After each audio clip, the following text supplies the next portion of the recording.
Hartlike goeiemôre, dit is donderdagoggend en vandag is die 5de Februarie die jaar 2026. My naam is Dani Gerber, opgewonde, Jesus Christus is koning, hy is die Here en daar's niemand soos hy nie. Halleluja.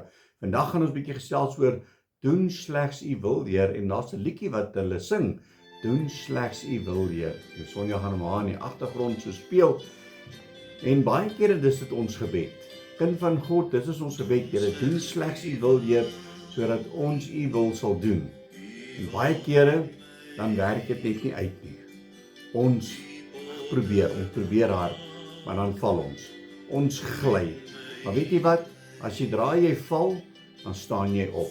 Skud die stof af en jy gaan aan.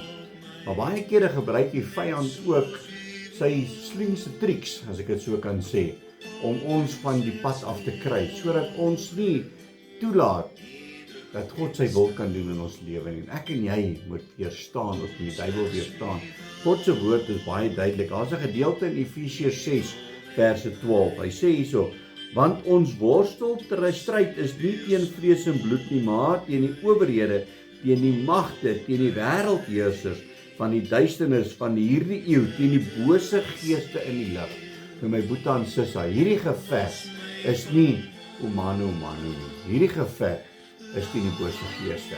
Want die vyand wil nie hê jy moet in God se wil beweeg nie. Leef hierdie, so hierdie liedjie hier dit sing, doen slegs die wil, Heer.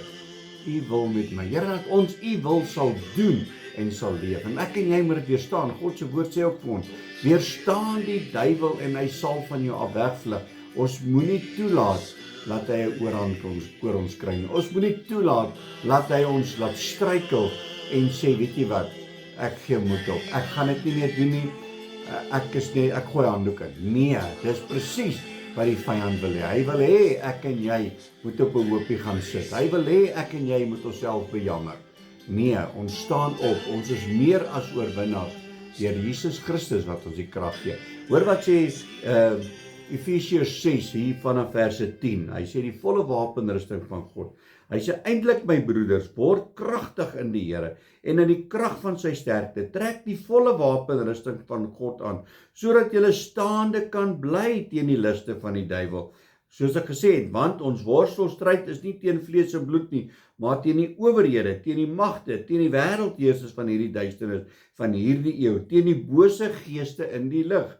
Daarom neem die volle wapenrusting van God op, sodat julle weerstand kan bied in die dag van onheil, nadat julle alles volbring het, staande kan bly. Staan dan vas, julle lendene met die waarheid omgord, met die borswapen van die geregtigheid aan, en as skoene aan julle voete die bereidheid vir die evangelie van vrede.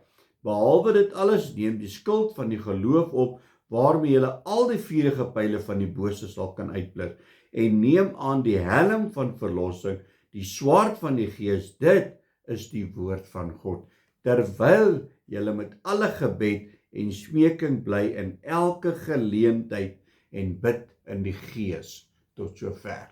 My boetie en sissa, maak seker jy is geklee met God se wapenrusting. Maak seker jy doen die wil van die Here. Moenie dat die vyand julle van die pad afhaal nie, want hy is uit om my en jou te vernietig. Hy gaan ons nie los dat ons highway to heaven hê nie. Daar is nie so iets soos highway to heaven nie. Hy gaan maak dat ek en jy van die pad af is, sodat ons hom moet dien en nie God nie. So ek en jy moet dit vasstaan, ons moet wakker wees, waak en bid altyd deur teen die liste van die vyand, want hy is daarop uit om my en jou dood te maak. Amen. Kom ons bid saam. Aba Vader, Here, baie dankie vir u woord. Here, help ons, Here, dat ons nie sal ingee nie, dat ons nie ons knie sal buig voor die vyand nie, Here, maar dat ons op ons knieë voor u sal staan, en ons weet, dis waar ons krag vandaan kry. U gee ons die krag, u gee ons wysheid, u gee ons insig. Here, help ons, laat ons u wil sal uitleef, en laat ons help ons, laat ons die vyand sal uitken en erken, en ook dat ons hom sal weerstaan in Jesus naam. En ons eer u, en ons sê vir u dankie daarvoor. Amen en amen. My liewe boetie en sussie in Christus, gaan uit vandag Weereens gaan verkondig die evangelie, maar gaan verkondig dat Jesus is Christus. Hy is die koning, hy is die Here en daar's niemand soos hy nie. 'n Geseënde donderdag. God bless.